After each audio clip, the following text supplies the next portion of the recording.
নির্বাচন কমিশনের দপ্তরের বাইরে এবার আপনাদের সরাসরি নিয়ে যাই। আমাদের প্রতিনিধি অনির্বাণ বিশ্বাস রয়েছেন আমাদের সঙ্গে। অনির্বাণ, ইতিমধ্যেই নির্বাচন কমিশনের পক্ষ থেকে যত সময় এগিয়েছেন একেবারে নিরাপত্তার কড়াকড়ি করা হয়েছে। বিভিন্ন জায়গায় এখনো কিন্তু মমতা বন্দ্যোপাধ্যায় আশঙ্কা প্রকাশ করছেন সিসিটিভি বন্ধ হতে পারে, লোডশেডিং করা হতে পারে। নির্বাচনের ফল যখন সামনে আসতে শুরু করবে, কমিশনের পক্ষ থেকে তা কিভাবে কনফার্ম করা হবে? দেখো, তোমাকে প্রথমে জানিয়ে রাখি যে নির্বাচনের ফল যখন এক একটা রাউন্ড শেষ হবে, প্রতি রাউন্ড শেষে কিন্তু স্থানীয় যে ৭৭টা কাউন্টিং স্টেশন রয়েছে সেখান থেকে কিন্তু প্রত্যেকবার ঘোষণা করা হবে এবং সেই যখন ঘোষণা করা হবে তার আগেই কিন্তু সেই নির্বাচনের ফল পৌঁছে যাবে কিন্তু এই স্ট্যান্ডার্ডের যে নির্বাচন কমিশনের বিল্ডিং সেখানে, এবং সেখানে কিন্তু সেই গোটা ইয়েটিকে আপলোড করা হবে ওয়েবসাইটে। একই সঙ্গে ইসিআইয়ের ওয়েবসাইট এবং সিও অফিসের যে ওয়েবসাইট সেই ওয়েবসাইটে কিন্তু আপলোড করা হবে এবং সেখান থেকে কিন্তু গোটা রাজ্যের মানুষ তারা কিন্তু অনলাইন জানতে পারবেন। একই সঙ্গে তোমায় জানিয়ে রাখি যে এই মুহূর্তে কিন্তু আমরা দেখতে পাচ্ছি যে আজকে যখন নিরাপত্তা ব্যবস্থা জোরদার করা হয়েছে কাউন্টিং স্টেশনের বাইরে, ঠিক একই রকমভাবে কিন্তু সিকিউরিটি অ্যারেঞ্জমেন্ট আমরা দেখতে পাচ্ছি জোরদার করা হয়েছে কিন্তু সিও অফিসের বাইরে। এখানে কিন্তু যান নিয়ন্ত্রণের উপরেও কিন্তু কড়াকড়ি করা হয়েছে। ১৪৪ ধারা বা যেটাকে বলা হয় 163 বিএনএস, সেটাও কিন্তু লাগু করা হয়েছে সর্বত্র। স্বাভাবিকভাবে তুমি দেখতে পাচ্ছ যে প্রচুর সংখ্যা কেন্দ্রীয় যে সিআরপিএফের যে জওয়ানরা রয়েছেন তারা কিন্তু এখানে উপস্থিত রয়েছেন এবং এছাড়াও কিন্তু যান নিয়ন্ত্রণ করা হচ্ছে গোটা এই সিও অফিস কেন্দ্রিক যে সমস্ত রাস্তা রয়েছে তার মধ্যে অন্যতম হচ্ছে গুরুত্বপূর্ণ স্ট্যান্ড রোড।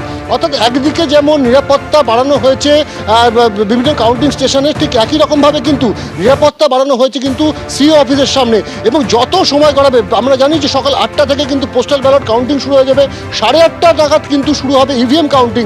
স্বাভাবিকভাবে যত কাউন্টিং এগোবে সেই কাউন্টিংয়ের প্রত্যেক রাউন্ডের যে রেজাল্ট সেই রেজাল্ট কিন্তু স্থানীয় কাউন্টিং সেন্টার থেকে ঘোষণা করা হবে প্রত্যেক রাউন্ড শেষে কে কোন দল এগিয়ে রয়েছে কোন দল পিছিয়ে রয়েছে। একই সঙ্গে কিন্তু সেই কাউন্টিংয়ের রেজাল্ট পৌঁছবে কিন্তু সিও অফিসে এবং সেগুলো কিন্তু আপলোড করা হবে সিওর যে ওয়েবসাইট রয়েছে সেখানে এবং একই সঙ্গে ইসিআইয়ের ওয়েবসাইটে। স্বাভাবিকভাবে সবার নজর কিন্তু ওয়েবসাইটের দিকে থাকবে, কিন্তু এই মুহূর্তে আমরা যা দেখতে পাচ্ছি যে সিও অফিসের বাইরে যে প্রস্তুতি সেটা কিন্তু একেবারে চূড়ান্ত পর্যায়ে রয়েছে।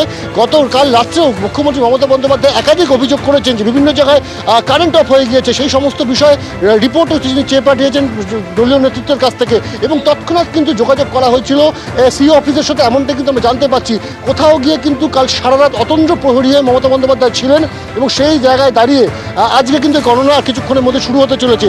স্বাভাবিকভাবে এই যে সিও অফিস সেখানকার নিরাপত্তা ব্যবস্থা সেটাও কিন্তু যথেষ্ট জোরদার করা হয়েছে এবং তোমায় দেখাবো যে এখান থেকে একটা বড় ব্যারিকেড করে দেওয়া হয়েছে স্ট্যান্ড রোডের উপর, অর্থাৎ কোনো বড় গাড়ি আসার ক্ষেত্রে কিন্তু বিধিনিষেধ আরোপ করা হচ্ছে। যদিও এখনো পর্যন্ত ছোট গাড়ি, সেই ছোট গাড়ির ক্ষেত্রে ছাড় দেওয়া হয়েছে, কিন্তু আমার ক্যামেরা পার্সনকে দেখাতে বলবো যে সোজা যে স্ট্যান্ড রোডের রাস্তা কিন্তু সম্পূর্ণরূপে বন্ধ করে দেওয়া হয়েছে। শুধুমাত্র একটি রাস্তা খোলা রাখা হয়েছে যে রাস্তাটি কিনা সিও অফিসের দিকে আসছে এবং স্বাভাবিকভাবে নিরাপত্তা অত্যন্ত বাড়ানো হয়েছে গোটা এই সিও অফিস কেন্দ্র করে।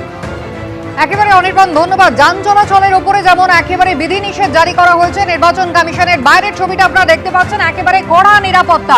মমতা বন্দ্যোপাধ্যায় অতন্দ্র প্রহরী যেমন তিনি হয়ে রয়েছেন, তেমনই দলীয় নেতা কর্মীদের উদ্দেশ্যেও সেই একই বার্তা কিন্তু তিনি দিয়েছেন।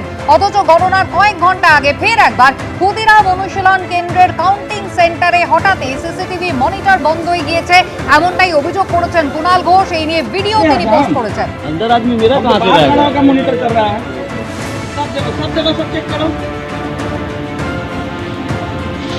এবিপি আনন্দ, এগিয়ে থাকে, এগিয়ে রাখে।